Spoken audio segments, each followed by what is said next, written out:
안녕하세요. 김효진 목사입니다. 이 영상은 성경 통독하시는데 도움을 드리기 위해 마련한 영상입니다. 통독을 하면서 익숙하지 않은 배경과 내용들로 인해 어려움을 겪는 성도분들이 조금이나마 도움이 될까 싶어 마련한 것인데요. 조금만 관심을 기울이시면 읽으시는데 유익이 있을 겁니다. 그럼 오늘 읽을 부분에 대한 안내를 해드리겠습니다.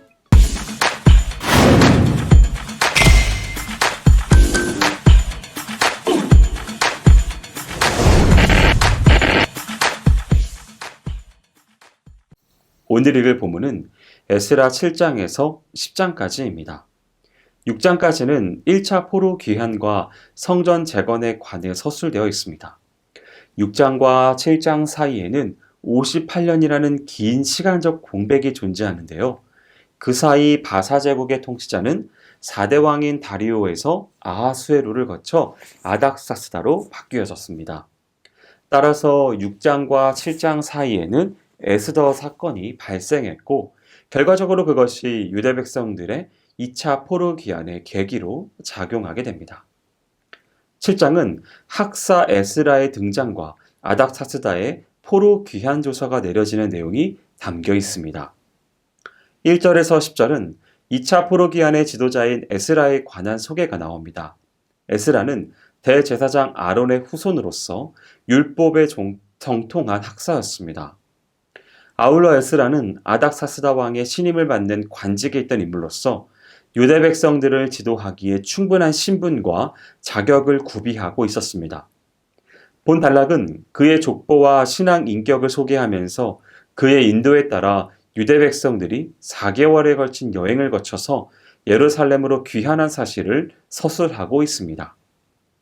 11절에서 28절은 바사 제국의 아닥사스다 왕이 유대 백성들의 2차 포로 귀환에 즈음하여 에스라에게 내린 조서의 내용이 소개되어 있습니다. 이미 바벨론에서부터 에스라를 신임하고 있던 아닥사스다 왕은 예루살렘으로 돌아가기 원하는 자라면 누구든지 데리고 갈 수 있도록 허락했으며 또한 성전 제사 제도의 회복에 필요한 재정 지원도 아끼지 않았습니다. 그리고 제사장들과 레위인들과 성전 봉사자들에 대한 각종 세금을 면제시켜 줌과 아울러서 팔레스타인 지방의 행정관과 사법관들을 임명할 수 있는 권한까지 에스라에게 부여했습니다. 아닥사스다 왕의 호의적인 배려로 유다 백성들을 이끌고 예루살렘으로 귀환할 수 있게 된 에스라는 그 모든 일이 하나님의 섭리와 은혜로 말미암은 것이라는 사실을 찬양했습니다. 8장은 2차 포로 귀환 준비 과정과 귀환 사실에 대해 기록하고 있습니다. 1절에서 14절은 에스라의 주도하에 이루어진 2차 귀환자들의 가게별 인원수가 소개되어 있습니다. 2차 귀환에 동참한 숫자는 가족을 총 포함하면 9,000명 정도 됩니다. 이는 1차 때에 비해 5분의 1 정도에 지나지 않습니다. 이는 1차 귀환이 이루어진 뒤에 80년이 지나 2차 귀환이 이루어진 터라 바벨론 태생인 사람들이 많았기 때문에 예루살렘과 성전에 대한 열망이 그리 강하지 않았기 때문입니다. 그러므로 본문에 언급되는 2차 귀환자들은 1차 귀환에 동참하기를 거절한 채 바벨론에 잔류했던 자들의 후손임에도 불구하고 투철한 여호와 선민의식을 지닌 인물들로서 비록 그 숫자는 많지 않았지만 에스라와 더불어 예루살렘에서 신앙 부흥운동을 전개하기에 부족함이 없는 신앙의 소유자들이었다고 볼 수 있습니다.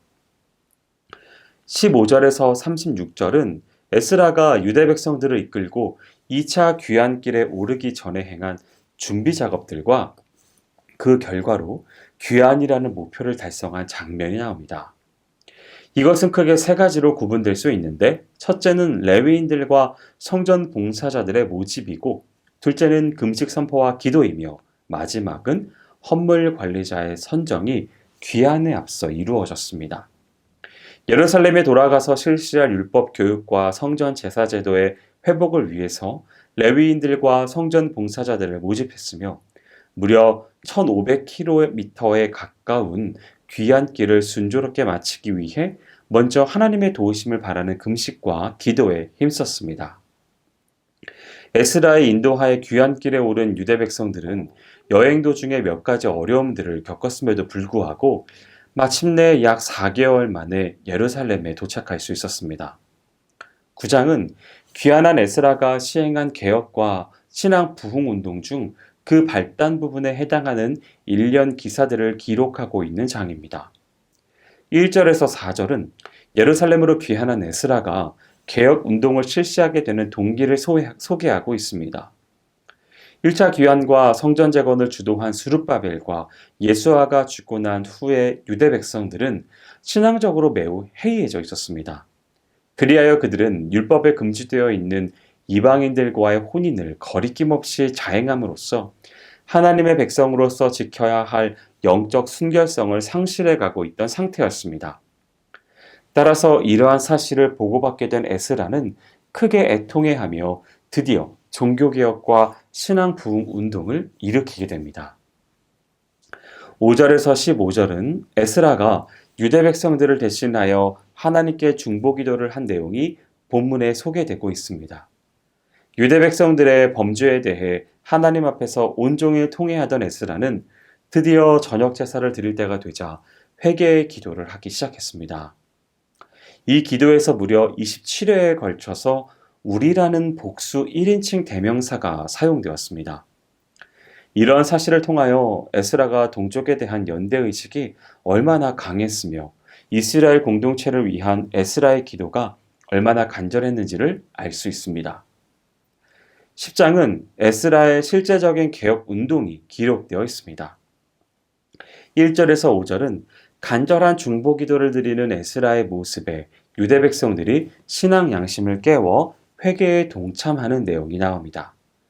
특히 백성들 가운데서 스가냐는 자신의 죄를 고백한 후에 이방인 아내와 그 소생을 내어보내기로 다짐하면서 그와 같은 조처가 온 백성들에게 확산될 수 있도록 강력한 개혁 운동을 일으킬 것을 에스라에게 제안하였습니다. 6절에서 15절은 스가냐의 건의를 받아들여서 온 백성들을 대상으로 개혁 운동을 실시하고자 총회가 소집되는 장면입니다. 3일 만에 모든 유대 백성들이 예루살렘에 집결하자 에스라는 이방 여인들과 혼인한 그들의 죄악을 지적하면서 즉시 하나님 앞에서 회개하고 이방 여인들과의 관계를 청산하도록 촉구하기에 이르렀습니다. 이와 같은 에스라의 권고에 대부분의 백성들은 찬성의 뜻을 표했으며 다만 좀 더 자세한 진상규명을 거쳐서 충분한 시간을 두고 시행하자는 일부 의견이 표출되었습니다.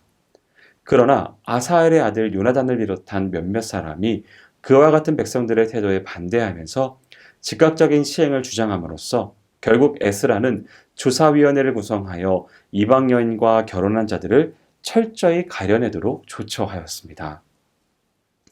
16절에서 44절은 에스라의 지시에 따라 실시된 조사로 인해 작성된 이방 여인과 혼인한 자들의 명단이 소개되고 있습니다. 3개월에 걸쳐서 실시된 조사 결과 모두 112명의 명단이 작성되었는데 본문은 제사장, 레위인, 성전 봉사자, 일반 백성의 순서로 기록되어 있습니다. 여기서 우리는 이방 여인과 통혼한 자들 중에서 제사장들의 비율이 매우 높다는 사실을 알 수 있습니다. 이는 유대 사회가 영적으로 얼마나 침체되어 있었는지를 확인할 수 있는 부분입니다. 여기까지 에스라 7장에서 10장까지 성경 통독을 하실 때 도움이 될 만한 내용을 전해드렸습니다. 혹시 이 외에 질문이 있으시거나 나누고 싶은 이야기가 있으시면 밴드나 댓글로 달아주시면 필요한 도움을 드리겠습니다. 그럼 내일 다시 만나도록 하겠습니다. 통독 화이팅 하세요.